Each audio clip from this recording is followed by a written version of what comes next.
Hello, this is a video walkthrough of the Windows setup guide for Autonomy. My name is Ryan Draves, and I'll be going over our text guide over here. Now, the expectation is if you just go through the text tutorial that you're probably just going to do these step by step. So why don't I go ahead and start this walkthrough by just giving a brief overview of what we'll be doing here. We'll basically be installing some software that will allow us to run a Linux environment on top of our Windows operating system. It's going to be a really cool, hip new piece of software that we're installing. It literally came out 3 days ago, publicly available, which is quite exciting. I've been working with it a little bit just on the preview release, but this is pretty fun stuff. So first and foremost, though, since we're pretty much just putting Linux on top of Windows, our strong encouragement is that if you're able to just dual boot Linux, you should do so. It'll be a faster environment, right? Because it's going to be slower if you just try to put one operating system on top of the other. But with this environment, if you end up going for it instead of dual booting, then there's a couple of shortcomings here that we'll start with that you should be aware of. There's no hardware support, and most AI members will never have to touch hardware. You're just working with the code aspects, and it won't. Most of your work won't be working directly with a piece of hardware, so that's probably fine. There's also no GPU support, so when you get to the visual applications, that'll be a little bit slow. But when you're actually coding, you won't have to deal with the lag of like a virtual machine, if you're familiar with those. If you ever used VirtualBox, you'll know that those can be incredibly slow. You'll have like some variable delay from like 0 to 3 seconds when you press a key on your keyboard, and that's incredibly frustrating. This gets rid of that, but it doesn't speed up much our actual visual applications because there's no GPU support in the environment. You'll have a couple of extra startup procedures that you have to do each time you start your computer the first time before you get into the environment, but it's nothing too bad. It's pretty manageable to deal with. And then also on startup, you'll need to wait for Docker Desktop to start. So if you're working with a hard disk, like I have in this desktop here, it's a few years old, then you'll almost certainly need to wait a few minutes before you're able to do anything related to Autonomy. But we're working with an SSD and a faster, newer computer, like my laptop over here. This can boot up the environment in like 3 seconds. I don't even have to think about it. It's already good to go, and it's ready in the background. But just depending on what you're working with, you have to be aware of that. It can be a bit annoying. So I don't know, start your computer before the meetings begin. It's also a bit of a RAM hog, and we'll have a more extensive discussion on that later on how to deal with that. Hopefully there's fixing coming for that, but as of late May, early June, that's still in the works, and there's nothing released. And Windows, they take their time before pushing out updates to hundreds of millions of people, so that won't be seen for a while. Alright, let's get this guy out of here, and let's focus on the tutorial bit, and we'll get started. So first things first is that we're going to install WSL2. That's Windows Subsystem for Linux. Basically, that's how we put Linux on top of Windows the first time. We'll get to that shortly. So whether or not you've installed this for, say, X280 or something, you're going to go ahead and follow at least this this paragraph and everything past that. If you already do have it, you can skip this one, but that's fine. We'll go over the whole thing because I have uninstalled just about everything for my computer, so we'll do it from scratch. The first step here is to make sure that we have the right Windows features turned on or off. So let me go through what I just did there. If you press the Windows key and just start searching for turn Windows features on or off, you can hit enter, and this will pop up, and you'll see a bunch of things that don't make sense. Don't worry, I don't know what they mean either. But the key things that you need to know about are this box, Windows Subsystem for Linux, that needs to be turned on, and that virtual machine platform needs to be turned on. If either of those is not turned on, you'll be prompted to restart. I have them turned on already, so I don't have to. But go ahead and just restart and come back to this, and we'll continue. Alright, so next is actually installing the Windows Subsystem for Linux. So if you press the Windows key again and search for the store, not Steam, the store, we'll search for Ubuntu 20.04. That's UBU and that should get you far enough to find it. So we're going to go ahead and get it. It's free. That's great. And we'll say no thanks to all pop-ups because we hate pop-ups and always deny them. Alright, now this is a bit of a download, so while it's installing and setting up, I'm going to go ahead and pause. Now we can go ahead and click launch, and now it's installing. So this setup will take a few minutes. This is called WSL1 that we just installed. We'll have to do some setup procedures to get to WSL2. We'll do this shortly. So let's close out of the store because we won't be needing it, and wait for this to finish. So this will just take a couple minutes. When you see more text appear on the screen, that's when you know it's good and it's installed, and I will resume recording as soon as that is done. It should only take about 3 or 4 minutes. Alright, so as you can see, I am now prompted to enter a new Unix username. So this can be whatever you want. Lowercase letters and a short name is perfectly fine, so I'm going to go and enter my unique name, DravesR. And it'll prompt me to enter new password. This is unrelated to your Windows account. It's pretty unrelated to your security, so a short, simple, easy to mistype like I just did. Short, simple, easy to remember password is perfectly fine. If you have that password you always use for everything, then you totally don't, but if you do, this is a good time to use one. This is now a terminal that we have on our WSL1. More or less, and we're going to go ahead and close out of this after we pin it to our taskbar, because you're going to love using this. We'll just have to wait a little bit. The next step is to download and run the installer here to update the WSL2 kernel. So I've got it pulled up over here. No, I don't. It's not buffered. Whatever. If you press this and download it, then you can go ahead and do so. I have my downloads ready to go here. I think that one is actually pretty small. Yeah, it was only a few megabytes, but you can see here, WSL update. If you click on it to run it and install it, then I'm going to get some errors because I have already installed it. It's the only thing I haven't figured out how to uninstall, so I'm not able to do this again. But I assure you, you can just click through the menu. The's nothing special you need to do here. We'll go ahead and get this out of the way for later for our other installations. That's not too hard. Just click through the menu, and it's a pretty light piece of software. But once that's installed, we can now press the Windows key again and search for CMD for the command prompt, and we're going to right-click on that and click Run as Administrator, and click yes that we want to make changes to our computer. And we'll go ahead and type some commands in the command prompt. So we'll want to type WSL space -L space -V and hit enter.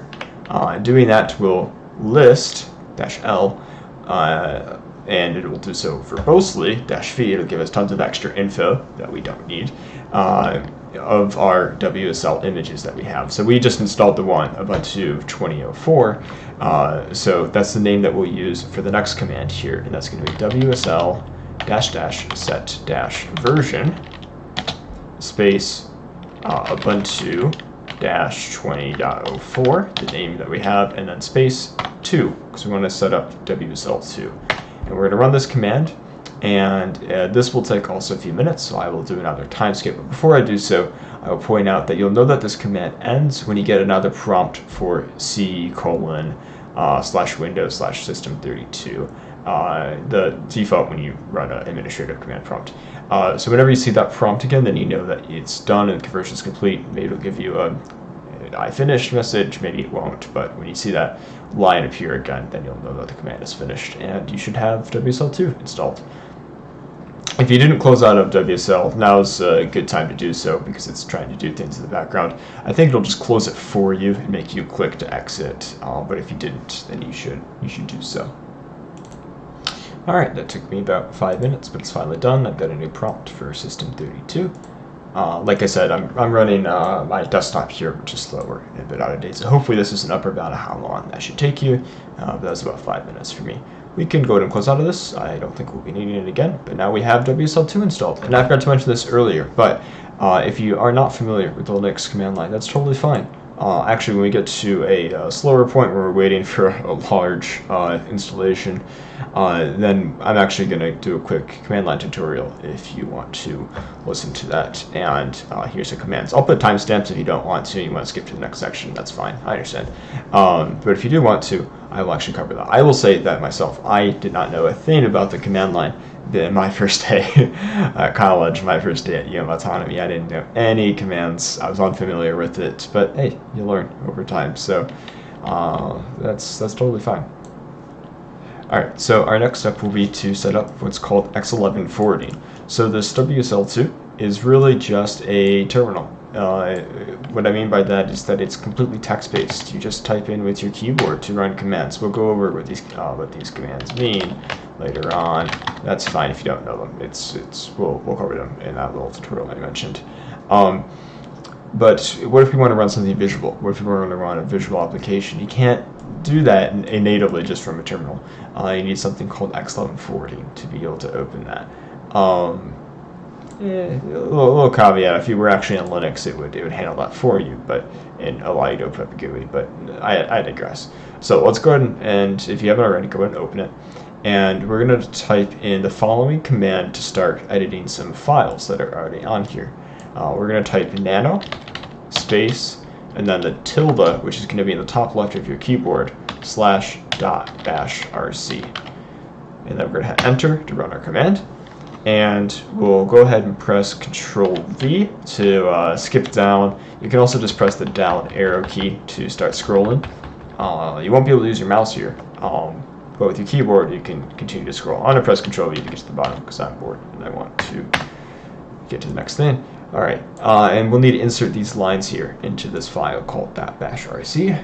And you can go ahead and just do normal, Control C to copy. And then when you get back here, you can't Control C or Control V to paste. We can right click to paste. So I just did a quick right click right there. Hit enter again, just for funsies. And then to save and exit, we're going to do Control X, press Y to confirm that we want to save, and hit enter to confirm the file destination that we wanted to save to. Alright, so now we've exited Nano and gone back into our normal terminal screen display here. And that line will give us some things that we need to do to be able to see GUIs. Now, we also need to download this piece of software that will go on Windows called VCX Server. So you can go ahead and click download here, and it'll start to download and save it. Once again, I have, it's only 40 megabytes, but I already have it downloaded, so I'm just gonna run it again over here and run the installer and get this piece of software installed. So hit yes that you want to make changes, and just click the defaults in the menu and click install. And it shouldn't take too long to set up. This should be fairly quick, so I'll just talk over it. And so that this will be what's called X server that'll run on Windows. It'll be your relay between your terminal and the rest of Windows. So that way you can put up a Windows window. Yeah, they kind of monopolized that name, didn't they? You'll put up a Windows window where it'll display the Linux GUI inside of it and allow you to display whatever you want. And then Windows will be able to handle it just fine because it'll have this X server, it's called, as its little relay.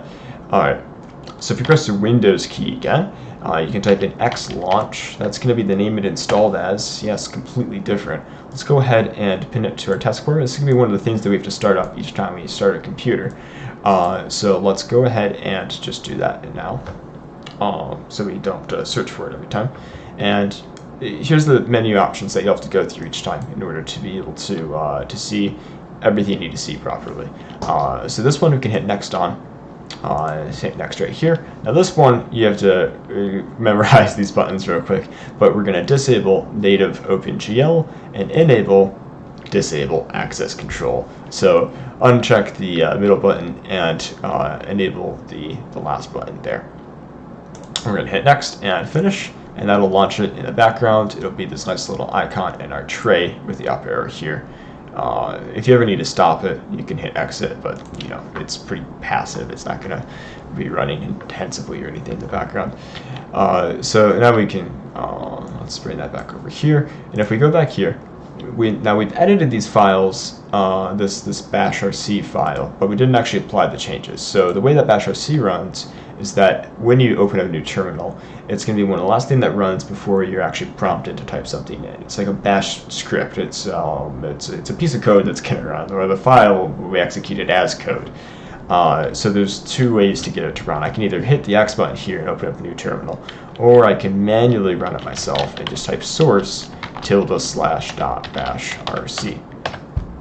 And now that I've done that, the lines that I've appended here will now be, they'll have executed and they'll be part of my environment now. So now if I do a new command, now there's no native GUI apps installed here. We're going to have to install a program, but we can do that from the terminal, believe it or not. So if we type sudo superuser do space apt-get install, and then we're going to type x11-apps, and that'll install some GUI apps. Now type in the sudo password that you entered earlier. That's just how you set up the account when you're asked for a Unix username.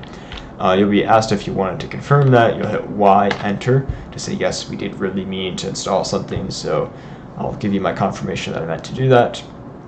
And it'll quickly install a few fun apps for you to try out to verify that you have X11 working and that you can see GUIs.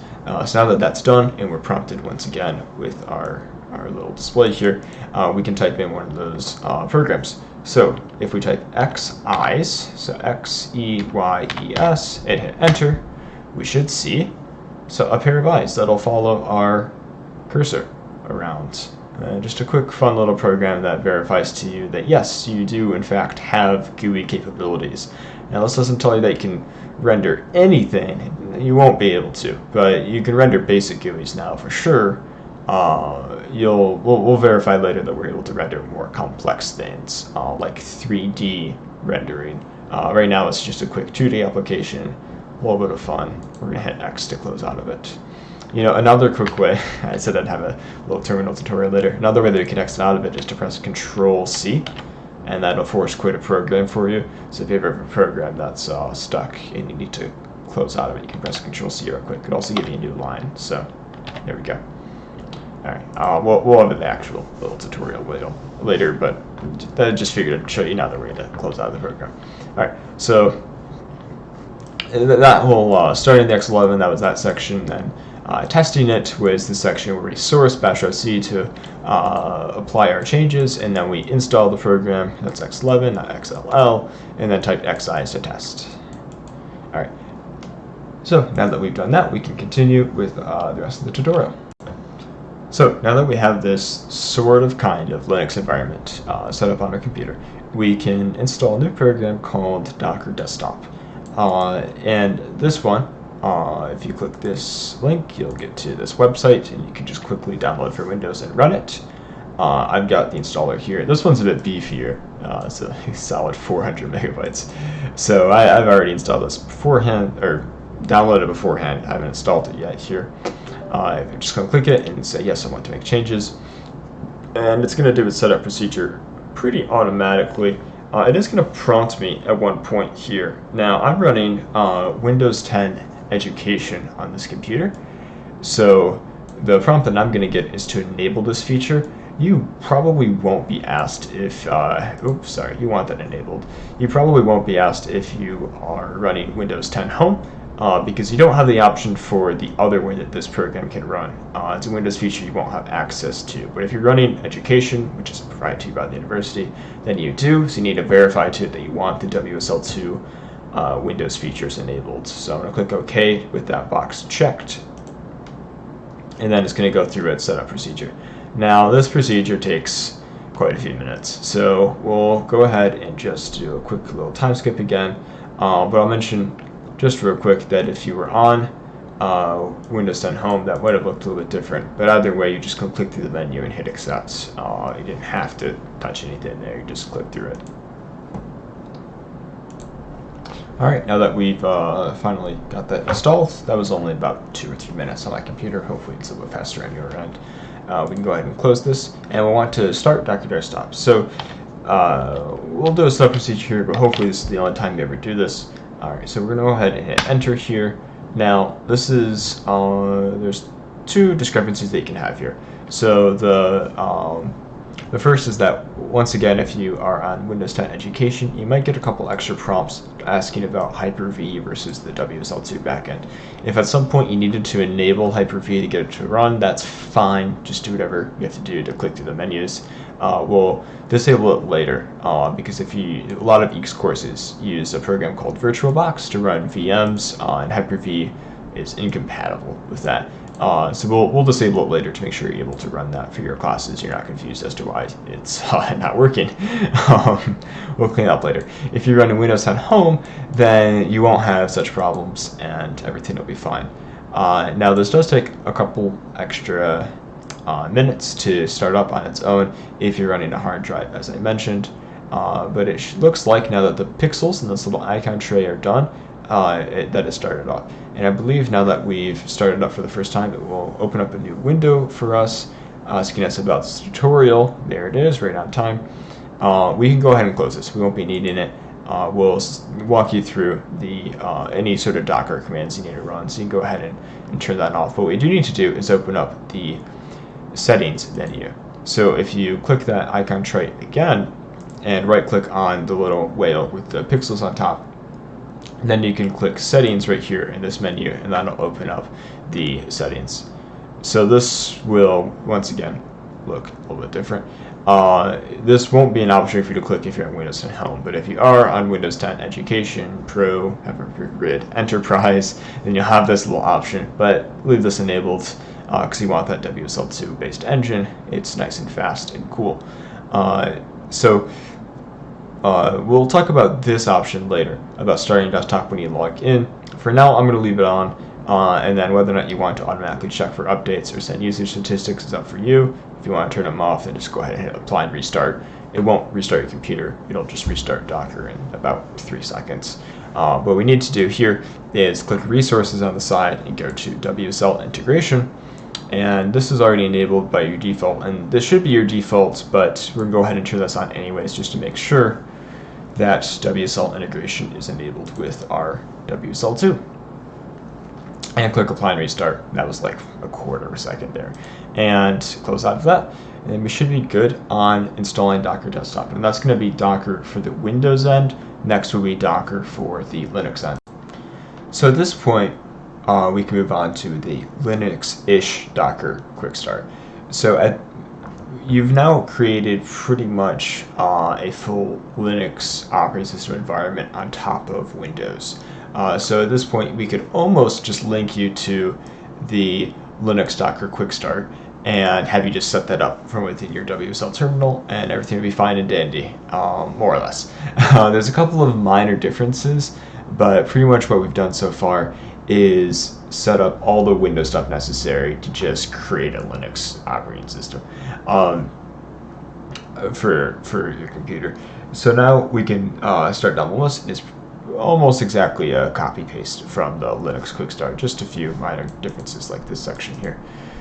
So let's go ahead and start and open up the WSL terminal again and type in ssh-keygen.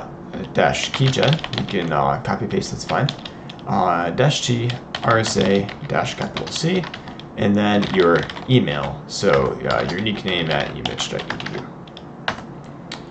And here we'll need to specify where we want to save the key. So we want to almost follow the default, so whatever displays there, home / your username /.ssh / but we'll want UMA_RSA just to let you know where it came from. And we don't want a passphrase, so hit enter twice. And next we'll install a program called Keychain. Now we want to update where our packages would be, so sudo apt-get update. apt-get is that service, type in your sudo password. apt-get is that service that lets us install packages from this command line. So we need to update real quick to update where those packages might be. And we'll then type in sudo apt-get install keychain, and it'll act as a sort of virtual keychain. Now it says I've already installed it because I forgot to remove it before redoing this section, but you'll just hit Y if it prompts you to confirm that you want to install it. And next we'll go and type nano tilde slash dot dash rc, and hit Control V to scroll down to the bottom. Now, yes, I did have a problem while doing this. I did something incorrect on my part. So this is take 2, and I've already copied with Control C, and then hit right click to paste the line that goes here. So I do already have that line there. But next would be to source bash rc. Even though I already have it, it's totally fine to do it again. So we'll do source bash rc. And next we'll be adding the SSH key to GitLab. So to do that, we'll summon a virtual cat to spill out the contents of the public key for us. So that when we generated that key, we generated a private key and a public key. The private key is yours, and the public key we can share with anyone. So we'll share those with GitLab so they know that, yes, we are who we say we are, and we can authenticate with GitLab without needing to enter our password every single time. So another way to access that same path that we typed in earlier is to use tilde instead of saying /home/ your username. We can just do tilde for the same thing. So tilde /.sh/ ume_rsa.pub for the public key.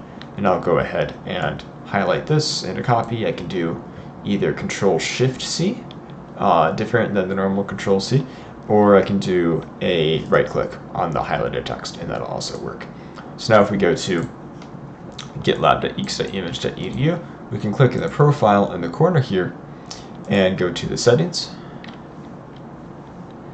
And SSH keys will be in the side menu. And we can go ahead and add our SSH key and name it something appropriate with the title here. So I'll go ahead and type desktop WSL Ubuntu 2020, and we can see here that Firefox remembers that, yes, I've done this step before. And we'll add that key. Alright, and now we can get back to the rest of the tutorial here. We'll get a nice email as well sent to our account to let us know that we've added an SSH key. This is fine because we just did it, but if you got an unprompted email about adding that, that means someone has access to your account, and you should probably take measures against that, but that's fine because we just did that. Those little steps will take us all the way down to those images and into the installing Docker section.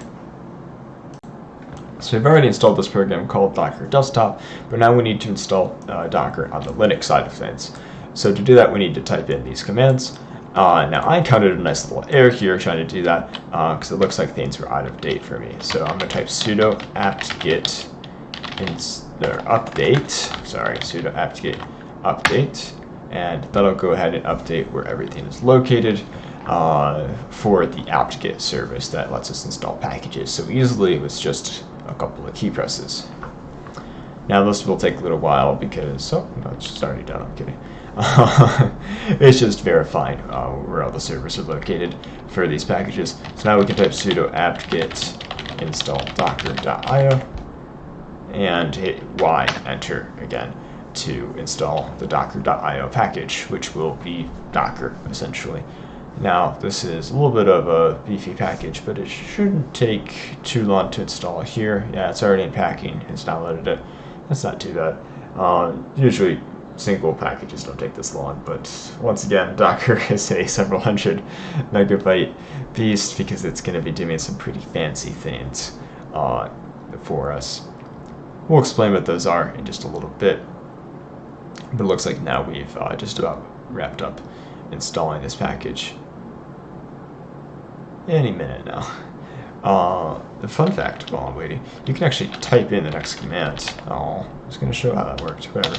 You can actually type in the next command while a program is running, and then the terminal will remember what you typed in and display it onto the next line once it's ready to go. But we didn't get to see that happen. Alright, so sudo group add Docker. This just gives it some permissions that it needs. That's going to say it already exists. It probably did that for you, but we just need to verify.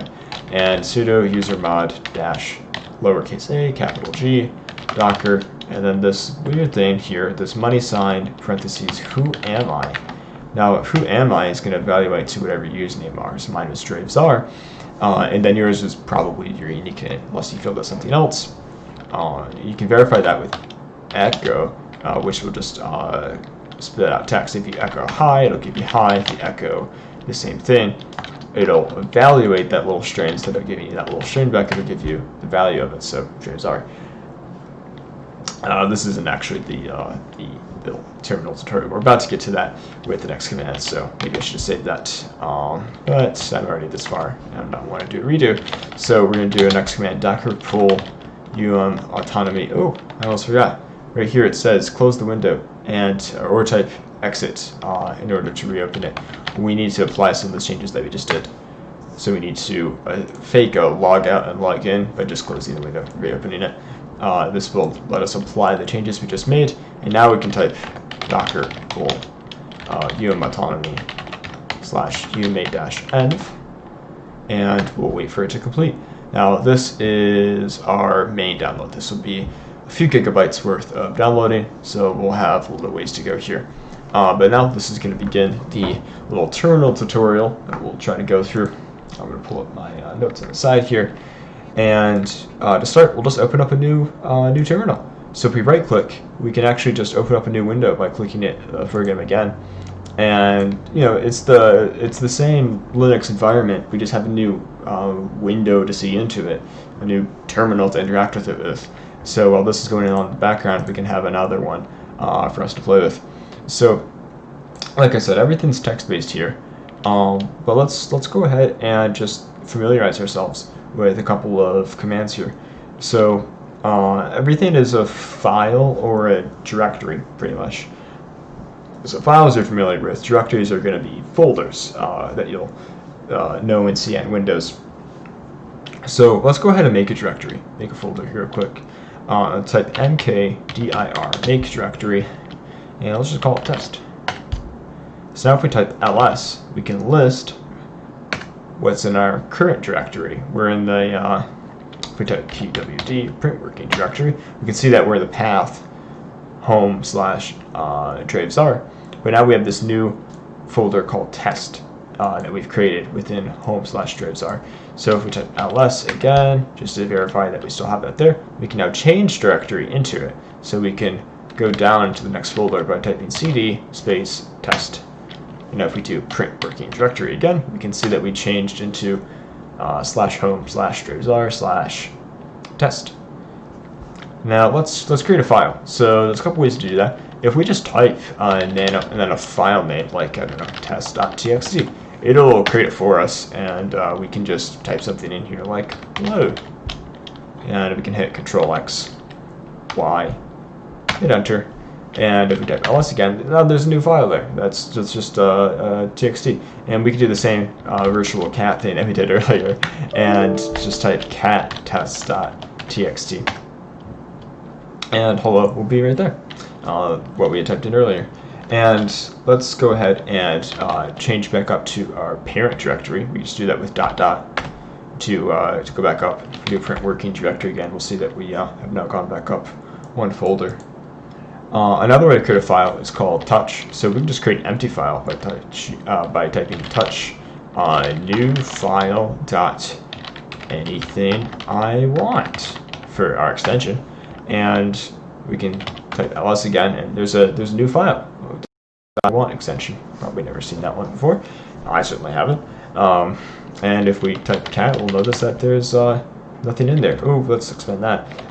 So instead of typing the whole file, or typing really fast, I just typed cat and then hit a couple of letters of the file name and hit tab, and it'll search for anything that's currently in here. So between test and new file dot anything I want, we can see that only one of them matches up. So tab will actually do a tab completion for us and type out the rest of it for us. So now if I hit enter, we'll notice that there is nothing there. I think my computer's starting to slow down as it's trying to unpack some of the packages now. I think we're past the download stage and it's now extracting them. So it is being a champ right now. But we're suffering in the FPS category, and whew, man, I think we actually froze there for a second. I wonder if the video is going to be a little bit janky because of that. That's totally fine if it is. This section wasn't as necessary as the other sections, but it is a nice little quick tutorial. Let's go ahead and see another way that we can open up a file. So let's type vim instead of nano. Let's type vim and then new and hit tab, new file, and open that up. Whew, man, look at look how slow that is. So there's nothing here. We see all these tilde things, but that's just what Vim does. Vim is a different program. This has a much higher entry floor.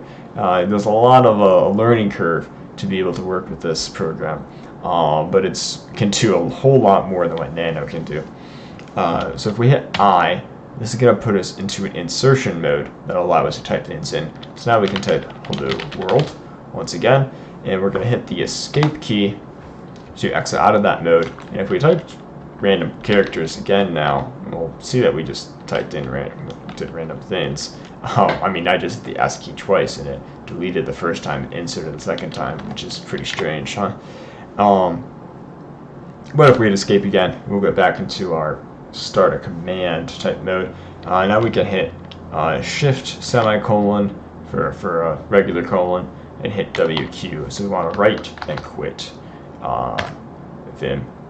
That's the easiest way to quit Vim, is to hit the escape key about 20 times, then colon WQ. Alright.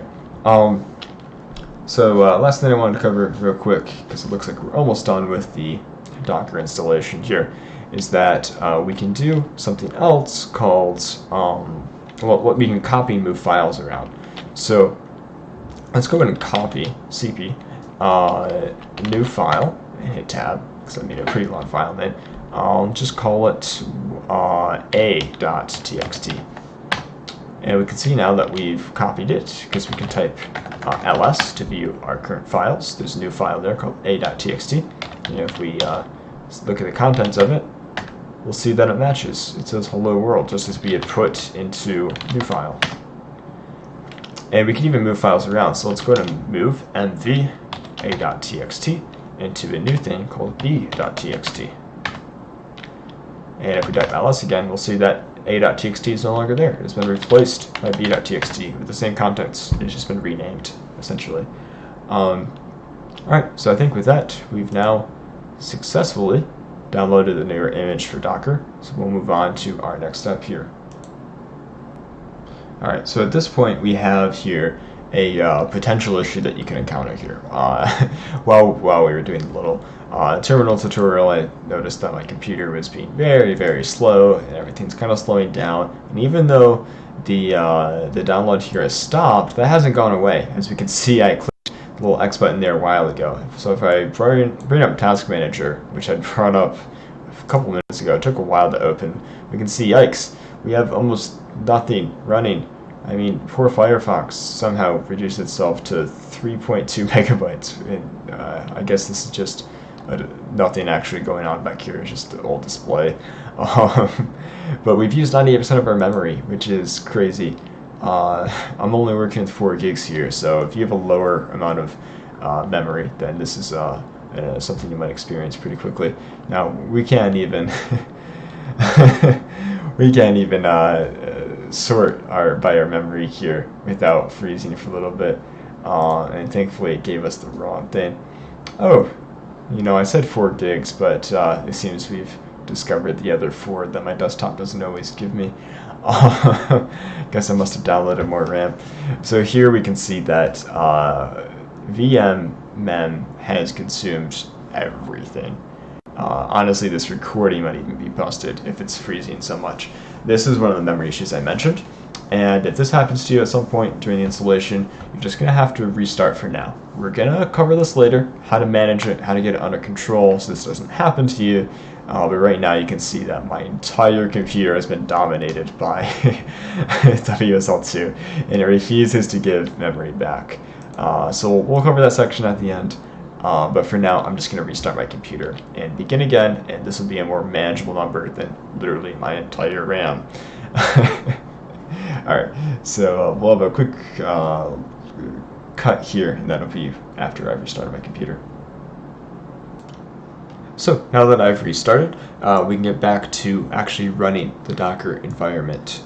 This will allow us to, the real end goal here is that we're going to run this image, this computer image pretty much, that will have the entire UMA environment just inside of it. So everything that you actually needed to install to run our code, like the robot operating system and any related packages, that's all installed already on this image that you just downloaded. And the reason that we haven't done the memory things yet is that we'll have to build the source code for the first time, and a lot of those third-party packages that we used, you'll only need to build them once. But it takes a lot of memory to do so.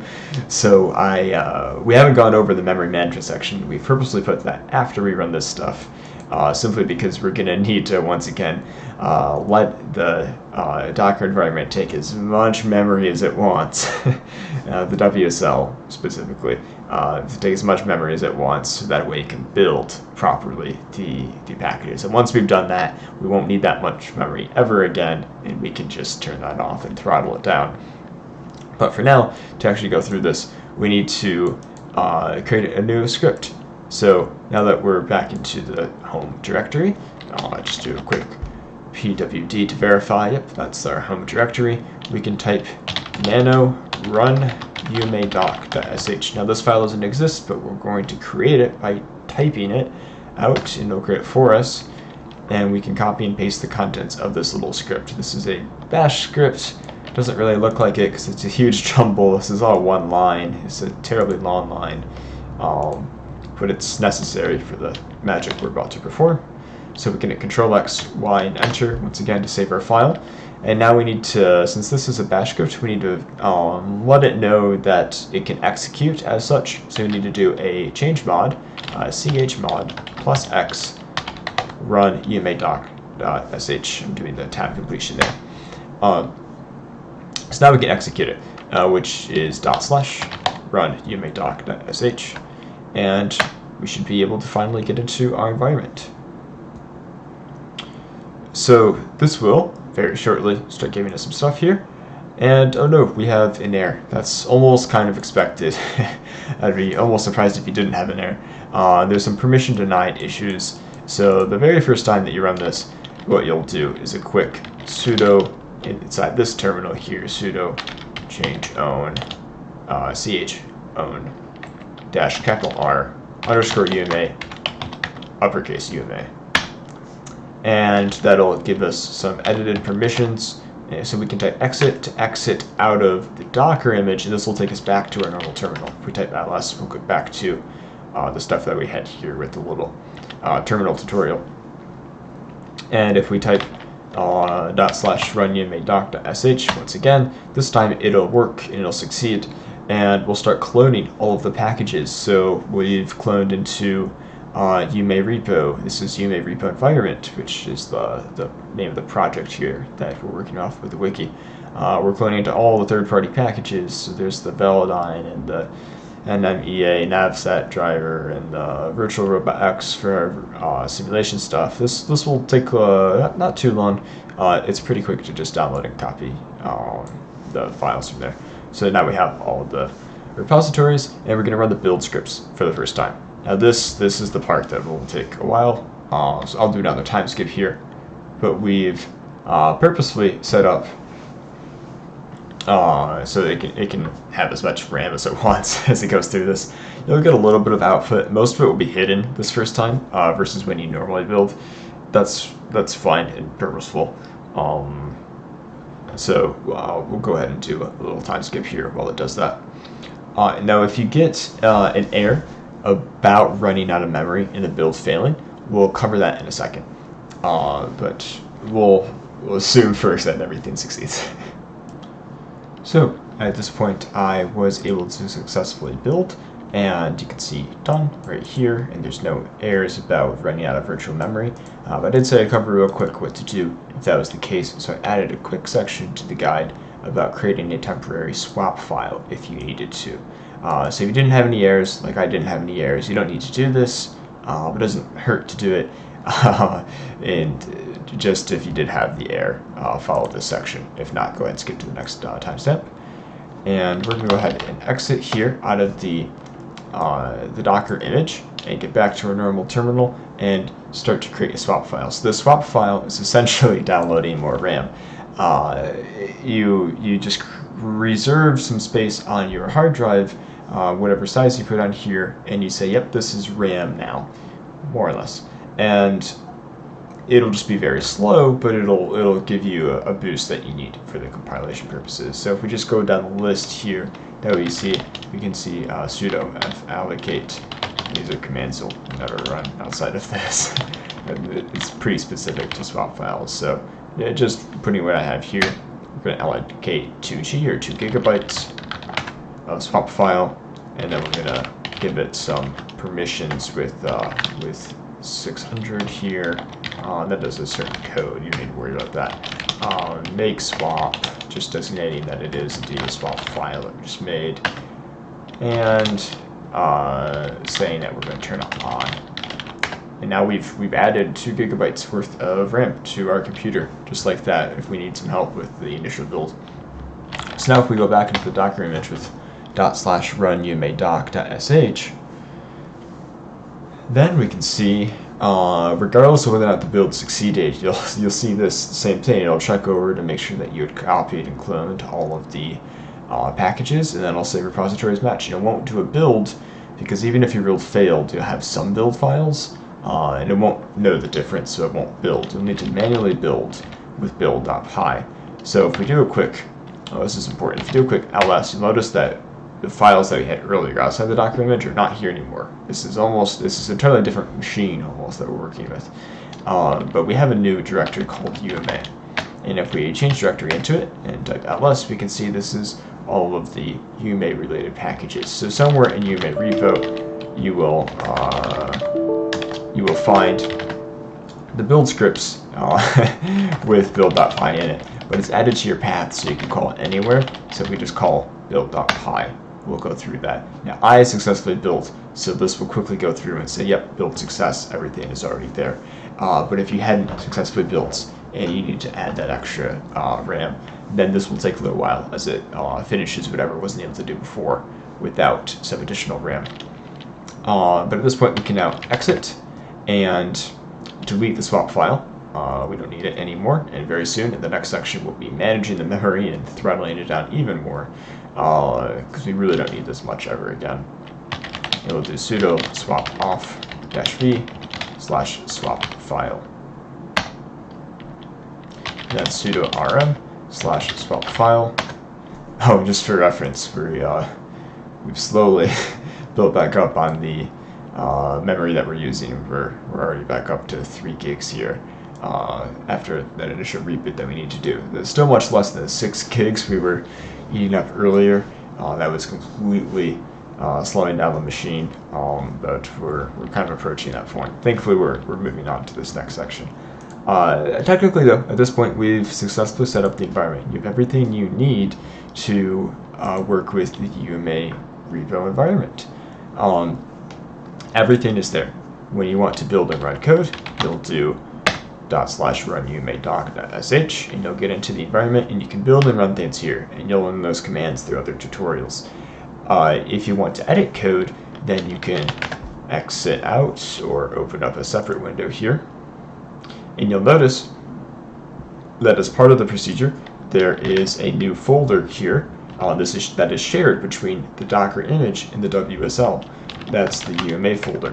And there's all the same exact files that you just saw me talk about earlier with the build script. This is the exact same as it's shared. So when you want to edit code, you can do so out here. So by fall, I'm hoping that this part of the tutorial is irrelevant and I'll have the privilege of deleting it out of the tutorial. But right now, WSL2, as we saw with my computer, it's a complete RAM hog, and it just doesn't let it go for any reason. It just builds up this huge cache of memory, and it will never let it go. So there's several steps that we can do to mitigate this, and we'll go through all of them right now. They don't take too long. The first one's pretty simple, and we're going to go into the bash rc. I'm going to go ahead and just close out of one of these windows. We don't need to right now. And we can go into the bash rc with nano bash rc, and we'll go all the way down to the bottom and add this new line. This new line alias just means that when we type drop catch, we really mean this whole jumble. from here on out. And we'll go ahead and do that with a nice Control-C and right-click to paste. And exit, go ahead and source it because we'd like to use that right now. So now when we type drop_catch, it will run that command for us. We'll enter our sudo password, and that'll free up some RAM. So if we go back to Task Manager, I was at 3 gigs that have been consumed, and I instantly chopped off half a gig of just built up cache that we can clear out. Nice and simple, freed up half a gig of RAM. And nothing's changed about my environment here, nothing's different, it just didn't need it, but it doesn't know that it can release it. So we manually did that ourselves. And if you really want to just get all the RAM back, those last 2.5, you can also open up the command prompt as we did earlier with CMD after hit the Windows key and run it as administrator.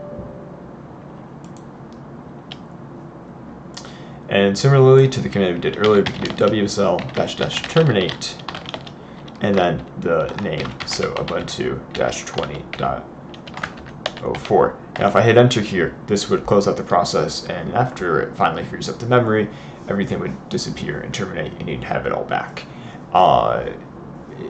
Similarly, another way to do that is to quit Docker Desktop. Docker Desktop is one of the main abusers of that memory, but since it's using the WSL2 backend, it gets hidden into the same category of the VM mem. Oh wow, it's already down to 2, so it just needed a little bit of time to free up. It seemed like I had a full gig of cache that was cleared, but it was still working on cleaning it up in the background.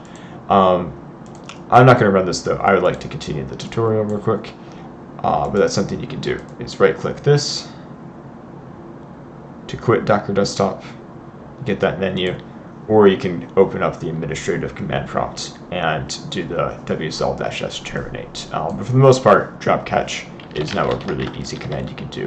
That'll free up quite a lot of memory. That's just if you want all of it back. You can do those other options. Next step is creating a WSL config file. The config file here, you can see, will let us limit how much memory it can use, how many processors it can use, how much swap it can have. So that swap we did earlier, we can actually disable that so it doesn't create any of its own, because that would just start to eat up more of your hard drive. So we'll go ahead and exit again here to close it out.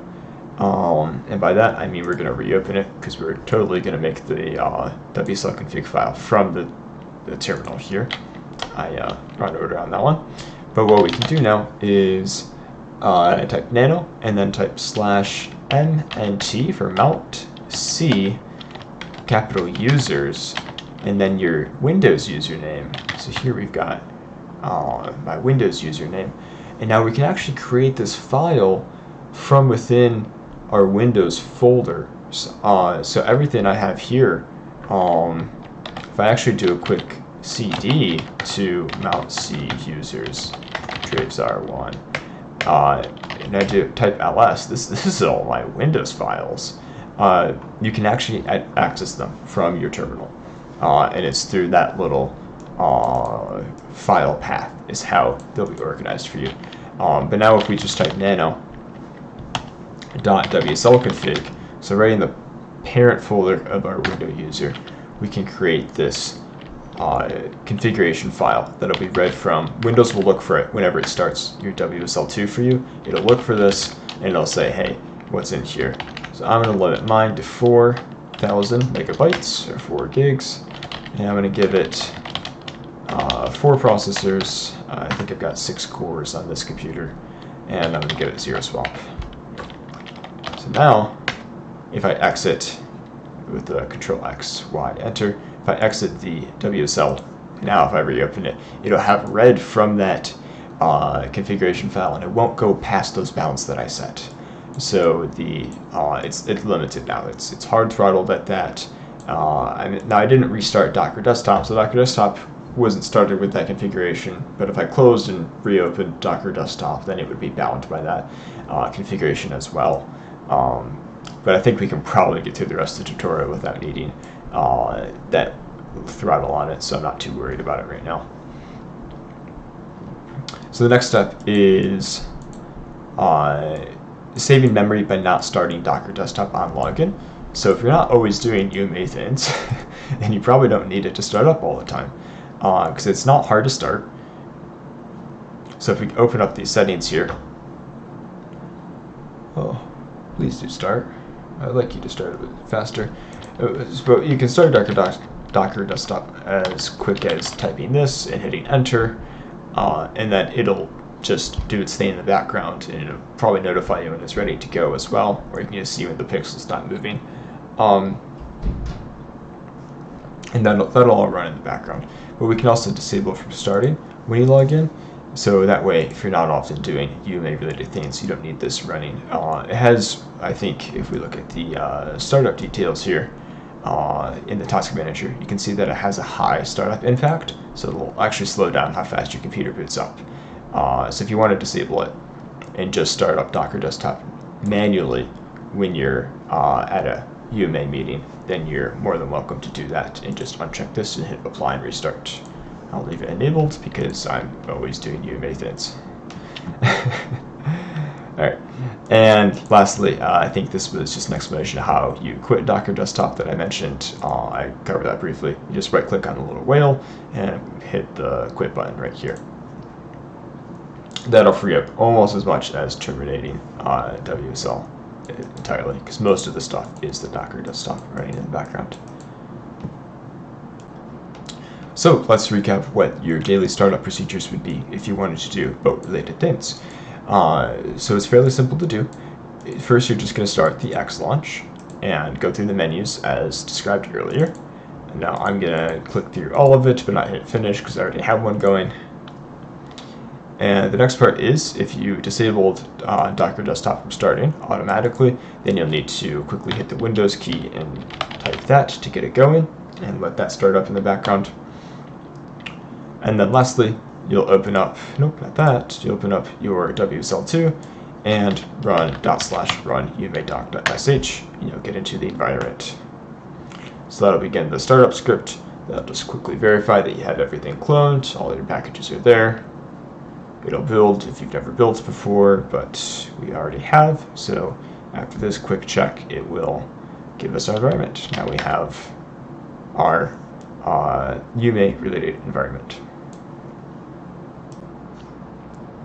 So lastly, what if we want to actually have a nice coding environment? Let's actually have something in Windows that interacts with this environment, so that we never even have to leave Windows. We can have something fast and powerful. We have no worrying about slowdown about operating systems on top of operating systems. It's just directly embedded into Windows. We're going to do VS Code to achieve that. If we go here to Visual Studio Code, we can download for Windows and get a stable build of that. We don't need any sort of Linux specific setup. We will just simply get a Windows installation of VS Code running. Now this will be a text editor for us. It's not a IDE, it's slightly different, but for the most part we only care about editing the text of our files because we actually run things inside the Docker environment, and we haven't yet set up running the Docker stuff within the VS Code. Not directly. Indirectly you can. We'll actually cover that in a little bit. So go ahead and accept the agreement and install it. So we shouldn't need any additional parameters, but the open with code action is actually very useful if you're trying to look at files from within File Explorer. So if you want to look at things from the file Windows side of things and open it within VS Code, that's actually quite useful. But other than that, it's totally fine if you just click through the installation. You didn't need anything special. For the most part, almost all of our files, or every file you'll work with for the boat team, will be inside of the WSL environment, so you won't have that open with code option be necessary anyways. But I'm going to launch it as the installation is finished, and we'll get going with that. So let's close that out and look at the first steps that we have to do. So we need to install some extensions. One will allow us to interact with the WSL, and then we'll install some language extensions for C++ and Python. And I'm noticing now that it appears we have some leftover settings from the last time I had installed this. But to go to the extensions, you'll go down to the little 3 blocks and then 1 block separate, and you'll just type in what you want to install, and just type in remote WSL, and there'll be an install button here. I've got an uninstall because it has found those extensions because I guess they didn't get uninstalled when I uninstalled the program itself. Similarly, C++, it'll be the first one that pops up. That's just the one we want. And Python. Let's go ahead and minimize that for a second to get to the next step. The next part is to actually open up a remote WSL window. So I think it did on its own here, but yours initially will not be a remote WSL window. But now that you have the extension, you can click the little icon here at the bottom left, the little angle brackets that are a little bit off-centered, and click Remote WSL New Window. And it'll open up a default WSL. So if you've only installed the one, it'll open up the Ubuntu 2004, and it will refuse to close the prior window, much to my dismay. Many harumphs. But here's our new window inside of Ubuntu 2004, and it looks no different. It shouldn't look any different. It's seamlessly embedded. We'll close out of the welcome sign because we don't like it, and we'll open up a folder. And we'll find here that we won't get a Windows prompt like the File Explorer that we usually have. We won't get any of that. We'll just get this little menu here, which seems to have all of our files. There's Keychain, there's Docker, there's our UMA folder, there's UMA repo, and we'll click OK. So there's our WSL files. If we did a CD into UMA repo, and did ls, we would find the same things that are here. I mean, these are expanding because I remember me working on them, but we'll find the same exact files right there. It has opened it up inside. And even cooler than that, what we'll get to the next step, is that we'll be able to open up. Oh, okay, autosave, that's fine. We'll do that next. We'll be able to open up a terminal inside of WSL. So the default is going to be Control and then the backtick key, which is the same key as where you typed tilde with the Shift key. So if I press that, nothing's going to happen because I already changed my preferences. But if I go to File, Preferences, and Keyboard Shortcuts, we can search for, I'm going to turn this over to the other window real quick, we can search for Toggle Integrated Terminal. So if you go to Toggle Integrated Terminal, you can change the binding to whatever you like, because personally I find Control backtick a very uncomfortable combo that you kind of have to do with taking your left hand off the keyboard. So I like to set it to very similar looking Control single quotation mark, and you can just click on this, double click, and press the combo you want. So Control single quotation mark will toggle the View Integrated Terminal. So now if we press that here, there we go, there's a terminal. Just as we have with this, it's the same exact thing. Even better, if I change back up to, you can loop them as well with the dot for the parent directory. If I change back up to the top here at our home, I can do the run UMA doc just inside of here. So yes, I can actually access the Docker environment from right within here. Now you'll be directed to go to the Tmux tutorial real quick, because you actually can't do that from two separate terminals. One's already running. You can only get one. Yeah, you can only get one. So you have to use a program called Tmux if you want actual multiple terminals within the same Docker thing. I digress. We will exit that for now. We'll even hit the trash can here to get rid of it, because we don't want it. We could totally just hit the same key again to toggle. The Control single quotation mark is what I use, or the trash can will just delete it just as hitting the X button would here. Alright, so the next thing we'll do is we'll go to File Preferences and we'll look at the autosave.